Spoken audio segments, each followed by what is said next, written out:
जय हिंद साथियों। कहते हैं कि किसी भी क्षेत्र के विकास में सड़क की बहुत अहम भूमिका होती है और विकास में बाधक दो ही बातें हैं। पहला जातिवाद और भ्रष्टाचार।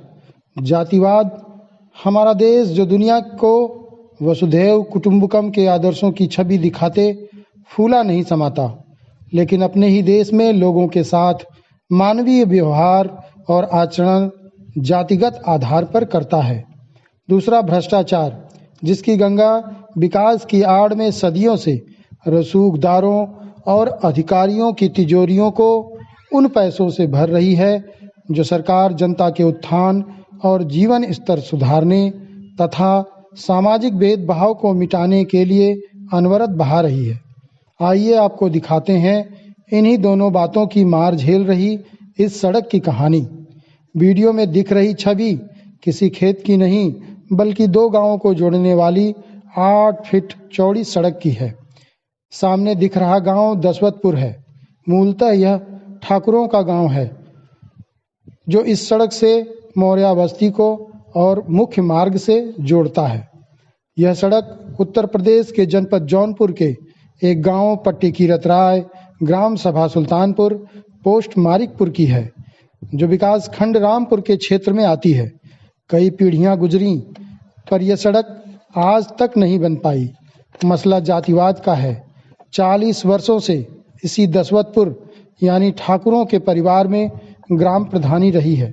सवर्ण समाज इस सड़क को बनने नहीं देना चाहता, वरना अब तक यह सड़क बन चुकी होती।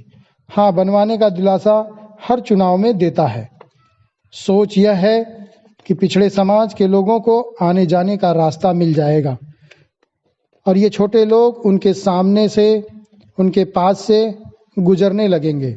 साथ ही वर्तमान सत्ताधारी प्रधान भी इस समाज के लोगों का कोई भला, कोई विकास नहीं करना चाहते।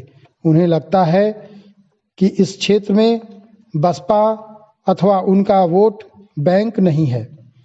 कौन जानता है, संभवतः ग्राम प्रधान लोग इस सड़क को सरकारी खजाने से कागज पर बनवाकर पूर्ण कर चुके हों और विकास के पैसे की लूट हो गई हो। एसी में बैठे ब्लॉक प्रमुख, विधायक, जनप्रतिनिधि, बीडीसी, बीडीओ साहब भी जातियों की इसी रासलीला के आनंद में व्यस्त हैं। जातियों की रासलीला जिसमें सबका साथ, सबका विकास की बात कही जाती है। विकास करने का झुंझुना और दफली बजाकर वोट मांगे जाते हैं।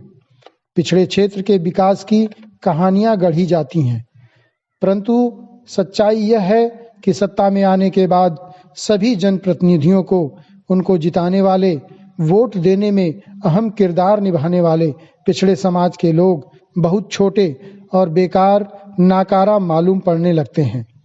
वर्तमान सत्ता और सरकारी तंत्र की हकीकत कुछ ऐसी ही है। नेता सवर्ण हो या दलित, ये लोग पिछड़े समाज का विकास और उनकी माली जरूरतों में भी उनके क्षेत्र में विकास और सहयोग नहीं करना चाहते। हाँ, वोट मांगने इसी सड़क से जरूर आते हैं, चेहरे पर भाईचारे का मुखौटा लगाकर। अपनी उम्र के 45 साल में मैंने कभी इस सड़क की सफाई होते नहीं देखी, ना सुना। सड़क पर घास और झाड़ियां तो ऐसे उगी हैं जैसे किसी ने खेती की हो। इसी सड़क के एक भाग पर घूर के नाम पर कचड़े का अंबार लगा है।